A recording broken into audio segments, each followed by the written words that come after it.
नमस्कार, बहुत स्वागत है आपका। मैं हूं आपके साथ सुमित शर्मा। आज क्रिमिनल्स में आपके सामने होगा दोस्ताना ट्रायंगल के दी एंड की चौंकाने वाली तफ्तीश, एक व्यापारी की गुमशुदगी का वो खुलासा जो हैरान कर देगा। पूरी इनसाइड स्टोरी बस थोड़ी ही देर में। साथ ही दिखाएंगे 18 घंटे से पलंग के नीचे चादर में लिपटी एक लाश, और भी बहुत सारे खुलासे आज हम आपके सामने लेकर आएंगे।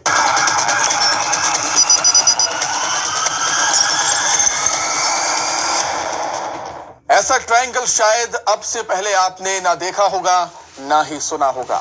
जब दोस्ताने के ट्रायंगल में हुआ किसी का कत्ल, दरअसल ये पूरा केस एक राज ही था, जिस केस में एक व्यापारी की गुमशुदगी की रिपोर्ट दर्ज होती है और 2 दिन बाद उसकी गुमशुदगी का राज भी खुल जाता है। जिस व्यापारी की हत्या की साजिश की गई थी और इस साजिश के पीछे था वही राज जिसे वो व्यापारी जान गया था। आखिर क्या था वो राज, देखिए।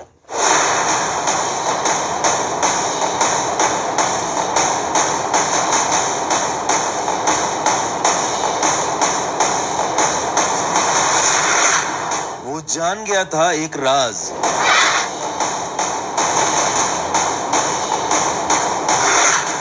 फिर की उसने गंदी बात,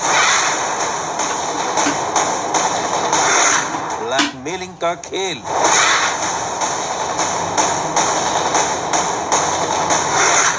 चाकू से वार, कत्ल का कंफर्मेशन। दोस्ताना ट्रायंगल द एंड। ये पूरी वारदात ही एक राज पर टिकी है। वो राज जिसे 2 लोग छुपाना चाहते थे, वो राज जिसे एक व्यापारी जान गया था, वो राज जिसकी तफ्तीश 2 दिन से पुलिस वाले कर रहे थे, और वो राज इन्हीं झाड़ियों में छुपा था। तो एक एक कर उस राज की पहेली की परत दर परत पड़ताल करते हैं। पहली गुत्थी थी एक व्यापारी की गुमशुदगी की। रायसेन के ओबेदुल्लागंज का रहने वाला कपड़ा व्यापारी नीरज कोठारी 16 फरवरी से लापता था, जिसकी गुमशुदगी की रिपोर्ट दर्ज कराई गई।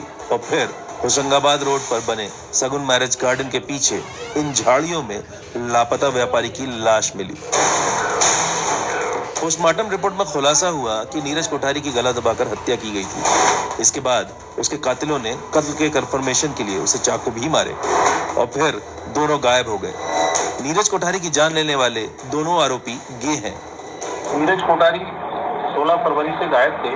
इसके 2 दिन बाद 18 फरवरी को इनका शव जंगल में पाया गया। पुलिस ने मौके की कार्रवाई करने के बाद अज्ञात लोगों के विरुद्ध हत्या का प्रकरण दर्ज किया। इश्क मोहब्बत में लव ट्रायंगल की कई खूनी कहानियां आपने देखी और सुनी होंगी, लेकिन इस वारदात में दोस्ताने का ट्रायंगल था, या यूं कहें दोस्ताने में तीसरे की जबरन एंट्री होना। शायद अब तक आप ये बात समझ नहीं पाए होंगे, तो आपको सिलसिलेवार बताते हैं।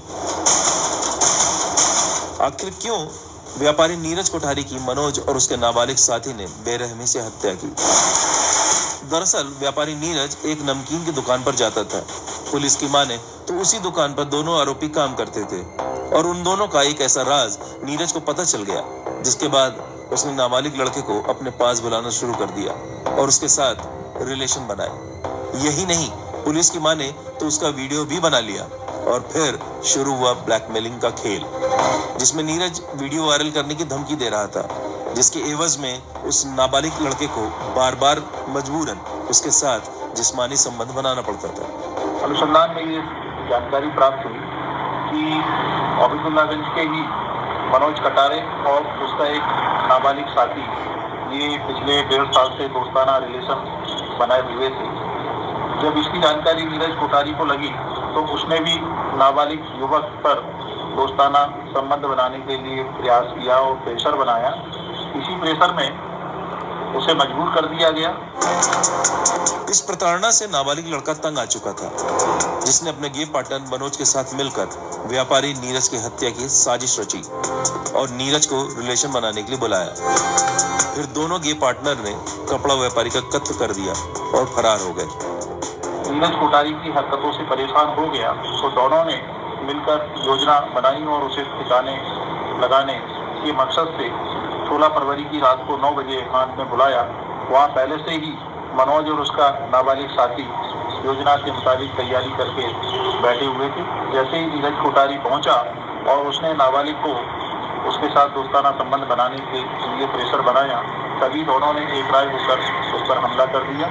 पहले गला दबाकर उसकी हत्या की है, इसके बाद चाकू से 2 बार करके उसको कंफर्म कर लिया कि उसकी मृत्यु हो गई। इसके बाद स्कूटर और अन्य जो सामग्री थी उसको लेकर ये दोनों फरार हो गए। भोपाल के नादरा बस स्टैंड से दोनों को पकड़ा गया और फिर दोस्ताने ट्रायंगल ब्लैकमेलिंग के खूनी द एंड की एक कहानी बाहर आई। रायसेन से देवराज दुबे के साथ bureau report, news 18 Madhya Pradesh Chhattisgarh. अब बात उस कत्ल की जिसमें गुनाह को छिपाने के लिए जो तरीका अपनाया गया, उसी से पुलिस के शक के रडार पर वो महिला आ गई जिसने